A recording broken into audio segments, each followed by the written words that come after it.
रात के वक्त विनायका नगर व्याली कावल में एक अजीब सा सन्नाटा भरा था। अचानक पड़ोसियों ने हवा में एक अजीब सी बदबू महसूस की। फ्रिज में एक इंसानी बॉडी के 59 टुकड़े करके रखे गए थे।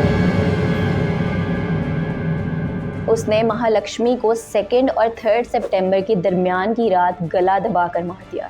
अगली सुबह उसने मार्केट से एक शार्प वेपन खरीदा, उसकी बॉडी को वॉशरूम में लेके गया और वहां पर उसने उस बॉडी के टुकड़े करके उसको फ्रिज में रख दिया। जल्दी ये बॉडी आइडेंटिफाई हो गई और पता ये चला कि ये बॉडी महालक्ष्मी नाम की एक औरत की थी। Everyone, welcome back to after party. आज का जो केस हम डिस्कस करने वाले हैं वो भी अनइंटेंशनली बैंगलोर से ही है, just like my last video. तो अगर आपने अभी तक वो नहीं देखी, please go and watch that as well. And as I always say in the beginning, please don't forget to subscribe to my channel. And with that being said, let's get started. रात के वक्त विनायका नगर valley कावल में एक अजीब सा सन्नाटा भरा था। बेंगलुरु के इस इलाके में यूजुअली तो गलियां हमेशा रौनक से भरी होती थी, लेकिन उस दिन हवा में एक अजीब सा असर था। अचानक पड़ोसियों ने हवा में एक अजीब सी बदबू महसूस की। It was the kind of smell that makes your stomach churn. You know, the one that increases day by day. किसी ने सोचा कोई जानवर मरा होगा और किसी को लगा कि शायद गटर का कोई मसला होगा, but no one wanted to be the one to check. और कुछ देर गुजरने के बाद जो सच्चाई सामने आई, उसने सबको हिला के रख दिया। दिन गुजरते गए और ये बदबू बढ़ती गई, और जब ये स्मेल बर्दाश्त से बाहर हो गई और लोगों को ये अंदाज़ा होना शुरू हुआ कि ये स्मेल एक घर से आ रही थी, तो किसी ने हिम्मत करके पुलिस को कॉल कर दी। पुलिस उस विनायक नगर के छोटे से किराए के मकान के बाहर पहुंची तो वहाँ सब कुछ बहुत नॉर्मल लग रहा था। घर का दरवाज़ा बाहर से बंद था। उस घर में रहने वाली औरत की बहन और माँ को उस घर के मालिक मकान की मदद से बुलाया गया और वो आईं और उन्होंने उस घर का दरवाज़ा खोला। और जैसे ही वो लोग उस घर के अंदर गए, वो बदबू इतनी तेज़ हो गई कि उस घर के अंदर खड़ा होना मुश्किल हो गया। अपनी इंस्टिंक्ट्स को फॉलो करते हुए वो किचन की तरफ बढ़े। वो किचन जहाँ पर the source of horror was waiting, जो कि थी एक फ्रिज। उनको फ्रिज की तरफ जाने पर एक ऐसी चीज़ दिखी जो उनके होश उड़ा गई। फ्रिज में एक इंसानी बॉडी के 59 टुकड़े करके रखे गए थे, जो इतनी बुरी हालत में पहुंच चुके थे कि उनको अपनी आंखों पे यकीन नहीं आ रहा था। और सबके दिमाग में सिर्फ यही सवाल थे कि वो बॉडी थी किसकी, वो इस खौफनाक हालत में पहुंची कैसे, एंड मोस्ट इम्पॉर्टेंटली ये ऐसी मॉन्स्ट्रॉसिटी कर कौन सकता था। पुलिस ने देखा कि फ्रिज के अंदर हर एक बॉडी पार्ट को अलग अलग पीसेस में रखने की कोशिश की गई हुई थी, और ये कोई आसान काम नहीं था। मतलब जो टुकड़े थे वो उनका साइज़ और पोजीशन दिखाता था कि ये सब कुछ एक सोचा समझा प्लान था। फोरेंसिक एक्सपर्ट्स को बुलाकर सारे सीन को डॉक्यूमेंट किया गया, पर इस पूरी सारे सिचुएशन में सबसे अजीब बात ये थी कि उस पूरे अपार्टमेंट में कहीं पर भी ब्लड के निशान नहीं मिले, जिसकी वजह से पुलिस को ये लगना शुरू हो गया कि शायद उस जगह पर वो मर्डर हुआ ही नहीं था, वो मर्डर कहीं और किया गया था और यहाँ पर पार्ट्स लाए गए थे। जल्दी ये बॉडी आइडेंटिफाई हो गई और पता ये चला कि ये बॉडी महालक्ष्मी नाम की एक औरत की थी, जो कि 29 ईयर्स वो इस घर में पिछले 5 महीने से रह रही थी। और डेड बॉडी की हालत ये थी कि वो लगभग 2 हफ्ते पुरानी लग रही थी और उसमें कीड़े पड़ चुके थे। एक टाइम पे ये फ्रिज, जो कि एक हाउस होल्ड प्रोडक्ट थी, वो एक मौत का जरिया बन चुकी थी। जैसे ही ये खबर फैली, बेंगलुरु शहर शॉक में आ गया। मतलब लोग ये सोचने पर मजबूर हो गए कि कोई ऐसा हीनस क्राइम कर कैसे सकता था। और मर्डर करना तो एक बात थी, लेकिन बॉडी को इस तरह टुकड़ों में काटना और उसको फ्रिज में डाल के रख देना, ये इंसानियत से बाहर था। महालक्ष्मी का असल घर नीलामंगला में था और वो एक बहुत खामोश और अपनी दुनिया में रहने वाली इंसान थी, जो बेंगलुरु अपने लिए एक बेटर फ्यूचर और इंडिपेंडेंस के लिए आई थी। एक मॉल में सेल्स पर्सन का काम करते हुए वो सुबह 9:30 बजे घर से निकलती थी और रात को 10:30 बजे लौटती थी। पड़ोसियों के लिए तो वो बिल्कुल एक अजनबी थी, क्योंकि उसने कभी किसी से ज़्यादा बात की ही नहीं थी। महालक्ष्मी की शादी हेमंता दास से हुई थी और उनकी एक 4 साल की बेटी भी थी, लेकिन उनकी ये शादी ज़्यादा देर टिक नहीं पाई, जिसकी वजह से जब रिश्ते बिगड़े तो महालक्ष्मी ने बेंगलुरु आके अपनी एक अलग दुनिया बसा ली। उसका भाई सुनील, जो कि कोरामंगला में रहता था, उसने भी बताया कि वो काफ़ी टाइम से उनके साथ भी कांटेक्ट में नहीं थी। एक पड़ोसी ने बताया कि वो बस काम से काम रखती थी।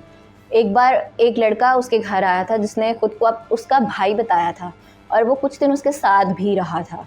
लेकिन उन्होंने कभी इस तरह का कुछ सोचा ही नहीं था कि उसकी ज़िंदगी में कुछ इतना बुरा भी हो सकता है। साथ में पुलिस को इन्वेस्टिगेशन करते हुए उस घर के अंदर से एक काला सूटकेस भी मिला जो कि खाली था, और पुलिस को ये लगना शुरू हो गया कि शायद जिसने भी ये मर्डर किया था वो उस बॉडी के टुकड़े उस सूटकेस के अंदर इस घर के अंदर लेके आया था। महालक्ष्मी का मोबाइल फ़ोन जो कि 2 सितंबर से ऑफ था वो भी उसी घर से निकला। फोरेंसिक एविडेंस से तो ये पता चला कि ये सारा मर्डर कम्प्लीटली प्लान करके किया गया था।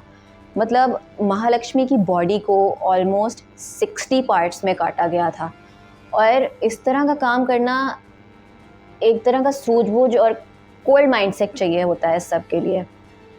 पुलिस का मानना ये था कि सस्पेक्ट ने पहले उसकी बॉडी को टुकड़ों में काटा और फिर फ्रिज में इसलिए रखा ताकि स्मेल आने के प्रोसेस को ज़्यादा से ज़्यादा देर तक डिले किया जा सके और वो अपने प्लान को आराम से एग्जीक्यूट कर सके। इनफैक्ट एक फोरेंसिक एक्सपर्ट ने तो ये भी बताया कि जो कट्स थे वो इतने प्रिसाइज थे कि वो देख के पता चल रहा था कि वो किसी ट्रेंड आदमी का काम है और वो किसी आम आदमी के बस की बात ही नहीं थी। अब जो पहला शक था वो ऑब्वियसली पुलिस को उसके हस्बैंड पे गया, लेकिन जल्दी ही हेमंता दास को क्लीन चिट मिल गई जब वो साबित हो गया कि वो इन्वॉल्व नहीं था। अब जांच पड़ताल के लिए भी हेमंता दास को पुलिस स्टेशन बुलाया गया, और जब वो आया तो उसने पुलिस को बताया कि उसको शुरू से महालक्ष्मी के कैरेक्टर पर शक था, और साथ में उसने 3 सस्पेक्ट्स के नाम दिए जिन पे उसको शक था, जिनमें से एक था उस स्टॉप का मैनेजर जहाँ पर महालक्ष्मी काम किया करती थी, दूसरा था उनका एक कॉमन फ्रेंड, और तीसरा था एक अशरफ नाम का आदमी जिस पे हेमंता दास को शक था, क्योंकि उसने एक बार महालक्ष्मी के फ़ोन पर उसके टेक्स्ट पढ़ लिए थे और उसको पता चल गया था कि उन दोनों का अफेयर चल रहा था। अब क्योंकि हेमंता दास को तो क्लीन चिट मिल चुकी थी, तो जो पुलिस का प्राइम सस्पेक्ट था वो अशरफ बन गया और उसको पुलिस स्टेशन बुलाया गया। लेकिन जब वो पुलिस स्टेशन पहुंचा तो उसने बताया कि वो तो बहुत पहले से, ये सब कुछ होने से काफ़ी टाइम पहले से सब कुछ ख़त्म कर चुका था महालक्ष्मी के साथ, और ऑन टॉप ऑफ दैट जब हेमंता दास को शक हुआ उस पर तो उसने और भी ये सब कुछ बिल्कुल अवॉइड करना शुरू कर दिया। और पुलिस ने भी जब सारे कॉल रिकॉर्ड्स चेक किए और सारी इन्फॉर्मेशन वेरीफाई की तो साबित हो गया कि इसके अंदर अशरफ की भी कोई इन्वॉल्वमेंट नहीं थी। अब जब पुलिस ने महालक्ष्मी के कॉल रिकॉर्ड्स चेक किए तो उनको पता चला कि एक आदमी कॉन्स्टेंटली उसके साथ कांटेक्ट में था, और जब वो उस शॉप में गए जहाँ पर महालक्ष्मी काम किया करती थी और वहाँ के सीसीटीवी फुटेजेस उन्होंने देखे तो उनको रियलाइज़ हुआ कि वो आदमी उसके साथ उसी शॉप में काम किया करता था और वो वहाँ पर काफ़ी टाइम इकट्ठे स्पेंड करते थे। ये आदमी जिसका नाम मुक्ति रंजन रॉय था, इन्वेस्टिगेशन के दौरान ही वेस्ट बंगाल भाग गया। अब पुलिस का शक भी इसी आदमी पर गया क्योंकि he was the only one जो कि कॉन्स्टेंटली महालक्ष्मी के साथ कांटेक्ट में था और वो उसके घर भी आया करता था। इनफैक्ट महालक्ष्मी को लास्ट टाइम अपने काम पे 1 सितंबर को देखा गया था, और इस आदमी को भी लास्ट टाइम अपने काम पर 1 सितंबर को ही देखा गया था, और इसका फ़ोन भी उसी दिन से स्विच्ड ऑफ था। और जब पुलिस को ये सब इन्फॉर्मेशन मिली तो उनका भी शक कहीं ना कहीं यकीन में बदल गया। पुलिस रॉय की लोकेशन को ट्रेस करके ओडिशा के भद्रक तक पहुंची, लेकिन तब तक बहुत देर हो चुकी थी। जब तक पुलिस उस तक पहुंचती उसने अपनी ही जान ले ली। अब उसकी बॉडी के पास एक सुसाइड नोट भी मिला जिसके अंदर उसने इस केस की सारी डिटेल्स बताई और उसने अपने जुर्म को कन्फेस भी किया।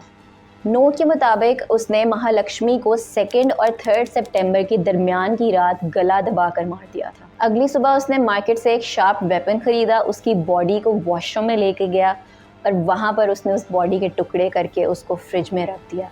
और उसके बाद उसने किया ये कि उसने उस पूरे एरिया को एसिड से साफ़ कर दिया जिसकी वजह से वहाँ पर कोई ब्लड स्टेन नहीं मिला था। और ये सब करने के बाद वो अपने भाई के साथ ओडिशा भाग गया। शॉकिंगली रॉय ने अपने उस सुसाइड नोट में ये बताया कि एक्चुअली महालक्ष्मी उसको मारने का प्लान कर रही थी और वो उसकी बॉडी एक काले सूटकेस में बंद करना चाहती थी। वो उसी सूटकेस की बात कर रहा था जो उस घर से फ्रिज के पास से मिला था। रॉय ने अपने नोट में लिखा कि महालक्ष्मी का प्लान मुझे मार कर मेरी बॉडी को टुकड़ों में काट कर उस सूटकेस में बंद करके फेंक देने का था, और अगर मैं उसको नहीं मारता तो वो मुझे मार देती और मेरी बॉडी को डिस्पोज ऑफ कर देती, तो मैंने अपने आप को बचाने के लिए उसको मार दिया। उस नोट में रॉय ने यह भी दावा किया कि महालक्ष्मी उस पर शादी के लिए दबाव डाल रही थी, और साथ में उसने ये भी कहा कि अपेरेंटली महालक्ष्मी उसको मारती थी जब वो उसकी डिमांड्स पूरी नहीं कर पाता था। रॉय ने अपने उस नोट में लिखा कि महालक्ष्मी की डिमांड्स लगातार बढ़ रही थी, जबकि मैंने उसको एक गोल्ड चेन और 7 लाख रुपए दिए थे, उसके बाद भी वो मुझे पीटती थी। पुलिस के अकॉर्डिंग जिस शार्प वेपन को रॉय ने यूज़ किया था इसके लिए वो नहीं मिल सका, लेकिन व्याली कावल की एक मार्केट में एक छोटी सी कटर शॉप की एक ओनर को जब पिक्चर दिखाई गई रॉय की तो वो उसे फ़ौरन पहचान गई। महालक्ष्मी की मौत के बाद विनायका नगर के लोगों की ज़िंदगी बदल गई। मतलब जो नेबरहुड कभी इतना सेफ लगता था अब डर और शौक का घर बन चुका था। पड़ोसियों ने ये एक्सेप्ट किया कि उन्होंने कभी एक्सपेक्ट ही नहीं किया था कि उनके आसपास कुछ ऐसा हो सकता है, जिसकी वजह से उन्होंने अपने सामने इतने आने वाले साइंस को सीरियस ही नहीं लिया। बेंगलुरु पुलिस की सस्पेक्ट को आइडेंटिफाई करने की और ये सारी इन्वेस्टिगेशन की स्पीड नो डाउट कमेंडेबल थी, लेकिन ये केस कुछ फ्लॉज भी आइडेंटिफाई करता है। मतलब जैसे महालक्ष्मी के ऑफिस वाले जब वो इतने दिनों तक वहाँ नहीं आई तो उन्होंने क्यों नोटिस नहीं किया कि वो गायब थी। अगर उन्होंने ऐसा किया होता तो शायद इतने दिन लगते ही नहीं इस सब में। ये केस एक आईने की तरह है जो हमारी सोसाइटी के फॉल्ट्स और फ्लॉज को दिखाता है। महालक्ष्मी जैसी औरतें जो हर रोज़ अपने घर से निकलती हैं, अपनी इंडिपेंडेंस के लिए स्ट्रगल करने के लिए निकलती हैं, उनके लिए तो हर दिन ही एक नया चैलेंज है। So that's all for today and I hope that you like my video. Do let me know in the comments below about what you think of this case. I'll see you in my next video. तब तक के लिए take care and stay safe. Thank you so much.